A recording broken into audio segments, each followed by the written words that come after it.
Hey everybody. Um,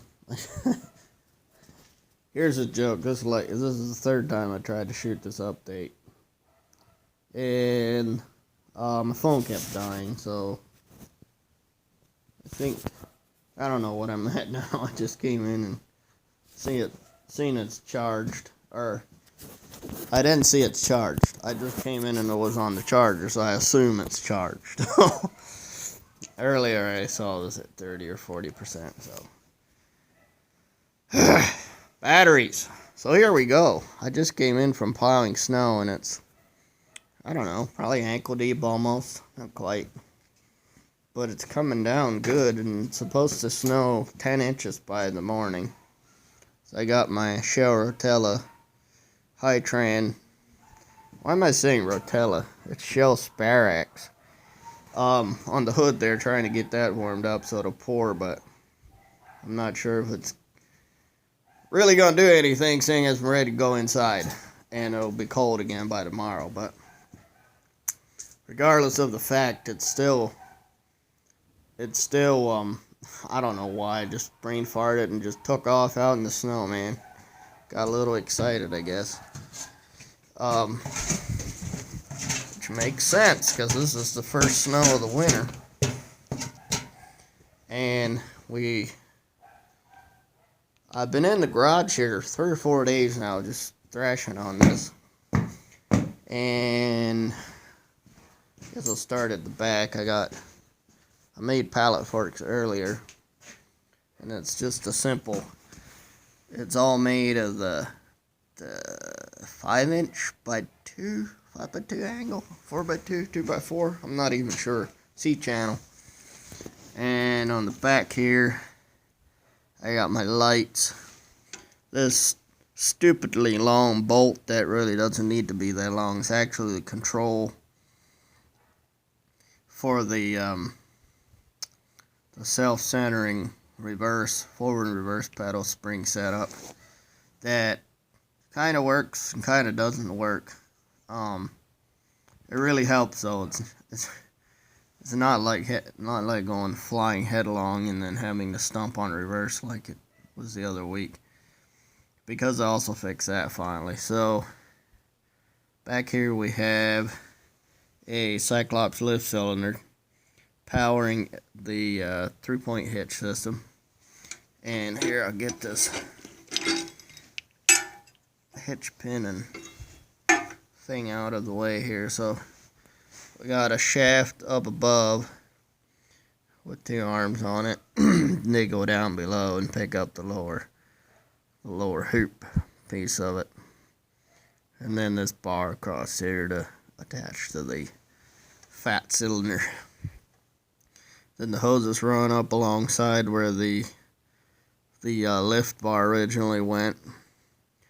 So all this crap's home built, and then over here it's plated onto the frame rail. Also goes down below to the 2 trans bolts. Yeah, there's it's actually 2 lights. The lower one shot, the upper one's the replacement for the lower one, and I never took off. So, and then I went down to the dollar store and got me a toolbox, which is awesome. And if you spent more than $1 on it, it would only be progressively more awesome.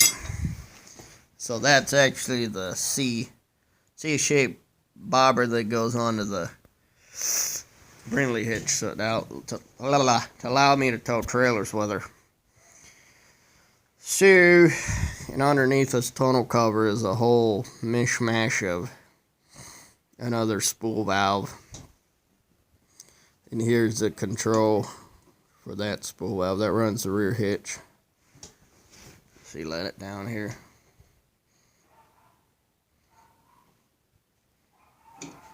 Okay, that'll be neat. I can stack weights on that to plow.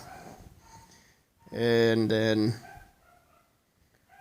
I got my surplus center seat, my Napa powered battery, got a frame ground, a chassis ground, and then also a engine ground that runs They're both bolted together down below. So they comes down to the bolt, and then from the bolt it goes forward to the engine cradle, I suppose you call it. So here's the regulator, and here's the Kubota dynamometer. Anyway, it's absolute garbage, absolute trash. It in no way, shape, or form could keep up with the engine's charging demands. So here's a hole I drilled in anticipation for this control handle here. However, it hits everything. It hits a key switch and all across there, and there's a safety switch right here it hits. So I can't show you under the cover because she's screwed down. And this screw head over here is broke, but the other one over there is fine. Here's the alternator. Just a hair of room here. It doesn't hit. It almost does though. So, if you are doing what I did on a 129 hydrostat, you will need a very short belt. So that belt on there is swung all the way in. The alternator swung all the way in, and the belt is tight. So I think it might not be all the way back in right now. It probably is close. So down below, this is not the correct alternator for this tractor, but it is an upgrade and it's easy to do. So down below here, reuse the original bolt, big stack of washers, just enough to make the belt line up properly. Okay, so up above, you can also reuse your factory bracket. You may find it. I took mine and straightened it out a little bit because it was cocked back so hard that it was hitting the thermostat, which isn't really a problem. It's just that I'm going to change the thermostat, and I just thought I'd bend that out of the way to get that took care of. So in other news, we have 3/4 here. I need to, now you can see 3/4 inch ball swivels. You can buy them at Tractor Supply. You can buy them, any farm supply store. I put those in, and they make the world of a difference. And that connects up to my forward reverse pedal linkage. Boobity blobbity jobbity. So here's the factory lift. The lift bar going back to the 3-point hitch is, well, I took the bolt out, but it's still there. It couldn't be hooked up. So I may end up just, see this bolt here stuck in here, and there's yes, a pain, a bad pain. So I don't know what I'm gonna do with this. I mean, I could just leave it, I guess. It doesn't really do any harm. It's just very annoying to look at because I spend a lot of time messing with it. So I used to have a half of an quart oil can right here for my little toolbox to put my chain in and pins and yada yada. So the reason was the seat came down and hit, so I just had to take all my stuff out and put it up here and then put the seat up. I said, you know what, with winter coming, I'm not into it anymore. So I took that off and got the dollar store box. So this is the fuel tank here. This is a Magnum 12 tank off of, it was just like one of those universal engines, like they used the 8-horse on Troy-built horse tillers. This would have been the same, probably the exact same tank. And it fits. It just fits. So close, but not touching. I really like this tank. You see a lot of Z430s or Z483 or 2 or whatever, the 2-cylinder ones, when they swap these pictures in here, they end up with the fuel tank either up on the front or in another place. But this here is the solution for that problem. And let's move around the front. There's the exhaust, just an old pipe cut pipes. And I took that lift cylinder out of the frame, out of the trans tunnel or whatever, and put it up onto the plow here. And hopefully it'll work. I mean, I plowed the driveway just now, but I haven't lifted anything heavy. The way it's set up, it should have a lot of power, a lot of lifting power. So, and here's the front remotes that run off of the, same, out the factory spool. So, and I put a couple braces in there. Fabbed up this crap. Hopefully it works. There's not that much to see over here. Nothing new. But, I have a story to tell about. I figured out the wiring.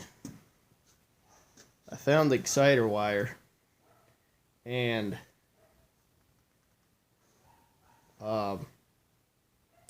let's see, I had some old light bulbs I hung. I just kind of hung it on the ground and hung it on the post. And then I had a wire that come out of the harness straight off the battery. So I started the tractor and jumpered the 2 posts, and the straight up and down one made the lights come on really, really bright. So I figured it out, and I got it all wired up. And I found out, well, I shut the tractor back off again after I seen that the lights work. So I found that the exciter plug, the exciter wire, would spark if I touched it. So I decided that I need to put it on a keyed power source so it won't drain the battery when the tractor's off. So I ran it up to the wire that controls the cooling fan, tied it into that really quick, and got back to start it up, and the battery's dead. So I put the charger on and walked up here and pulled the plug off the alternator. I had to repurpose the battery cable to hook up the alternator. I got that all hooked, right down here by the starter. But when I got back to start it, I had the thing unplugged and started up, had it idling. I reached over and plugged the plug onto the starter, and she just started knocking and smoking and stalling. It didn't stall completely. It just stalled down a bit and just sat there smoking. I'm like, whoa. But I went out and plowed the driveway, and when I came back in here, it wasn't smoking when I had it idling. So, all that's good. I'm really impressed with this little alternator. I didn't have any luck. I have a power supply. I tried jumpering or exciting the field with that, but I didn't have any luck. But I actually kind of thought that alternator was shot right out the box. It looks kind of crispy. I hope she runs and works. For $30-some I paid for it. I mean, I can't really shed tears if it takes a crap. At least for now, it works really good. So that's the story on that. That little alternator takes a lot of power to turn, but I have no problem. My voltage shot right up. My headlights came on bright. Fan running a cool 202 degrees. Granted, you might think 202 is kind of hot, but We run this thing up to 230, 235-ish sometimes this summer. And I'm suspecting a thermostat, so I have a thermostat on order. And these bald tires are bald. I can back up, turn, and just spin the front end around. So here's some more of my money. D-Stone Tri-Rib, they're 4x8. 4 inches wide, 8-inch rim. Or, yeah, something like that. And they should be about 16 tall. They should be a replacement for the worn out ones up front. And it should also help make my track width a little narrower. Actually, these steels on the back have a really, really deep offset. Probably add an extra 2 to 3 inches of offset per side. So she's really wide. If I had the